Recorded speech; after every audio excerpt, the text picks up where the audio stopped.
Let's talk about the final race of the Winter Series at the Speed Factory RC in Ripon, California. I came into this race with a tiny chance of winning the series championship in 2 different classes. But for that to happen, everything had to go perfectly. And as you'll see, it wasn't easy. As usual, I raced in the intermediate class and the 40 plus fat, bald, angry, and diabetic classes. I had a small chance in the intermediate class to take the championship. I was down about 4 points and everything had to go perfectly. I had to win, and also the leader had to have something catastrophic happen to them.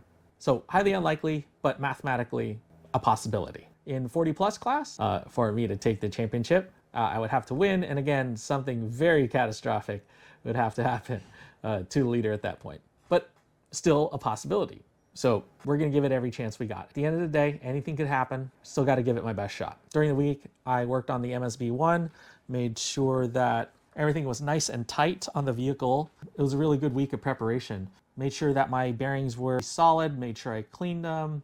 As for tires, I prepared numerous sets of Concepts Nessies and front pin swags. I was definitely prepared on that front. Moving into qualifying, the intermediate class actually went smooth as butter, really. The car was pretty money. Qualifying in the intermediate, had an amazing car, had a good mindset, and was able to catch a good flow. That resulted in TQ for both rounds. In Q1 40 plus, yeah, still had a good car. Actually, I had a great car the whole day. Had a good line, had a good mindset, and in the last lap, it randomly shuts off. Let's just say I didn't keep a close enough eye on my electronics. So between rounds, that led to a little bit of a thrash. Bound it, made sure all my settings were dialed in, and we're ready to go back on the track. Anyway, Q2 starts, intermediate, maintained my TQ status, but in 40 plus, there was some work to do. And in 40 plus, I'm going into the second round in last place, and I really need to, not really need to, but I'd like to make a showing. And I was able to do that.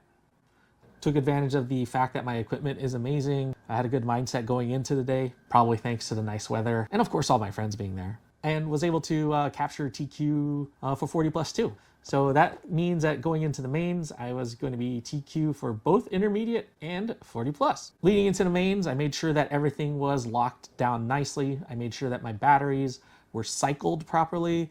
I made sure that my table settings were good and put on a fresh set of Nessies and pin swags and took the TQ and win in that. Wait a minute, I'm doing good. I never do good. I'm always the guy that just makes sure he has good equipment and runs his laps and has a good time and goes home. I have a chance to go for a double today. That's cool. So back to the pits, back to the routine. Cycle batteries, table settings, fresh tires, good mindset. Put that hat on knowing that if I do that, I'll have a good outcome probably. But that's not guaranteed, because in life, we all know that the only constant in life is variable change. And well, the variable change this time was human error. And of course, off the grid, I make a mistake. Here we are again, I'm back in last. Well, it's time to do it again. And instead of making things worse, still got a good car, got good equipment, got good tires, found a good line. Let's just run these laps and go. And next thing you know, I'm behind the leader. And I make sure that don't get too crazy in my head that I've caught up to the leader. I'm just gonna still run my lap. And only when, and if and only when, I have an opportunity to take the lead, I will take it. I was patient, I waited, ran my laps, and an opportunity came. And I took it.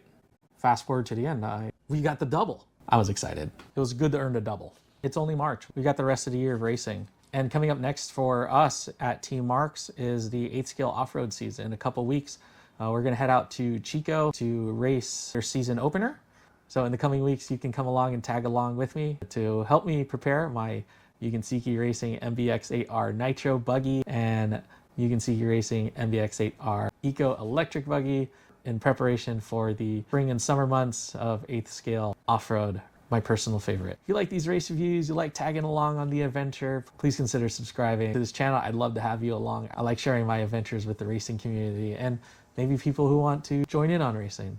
Well, you went racing with me, JV. We had a good time, and I hope to see you again soon.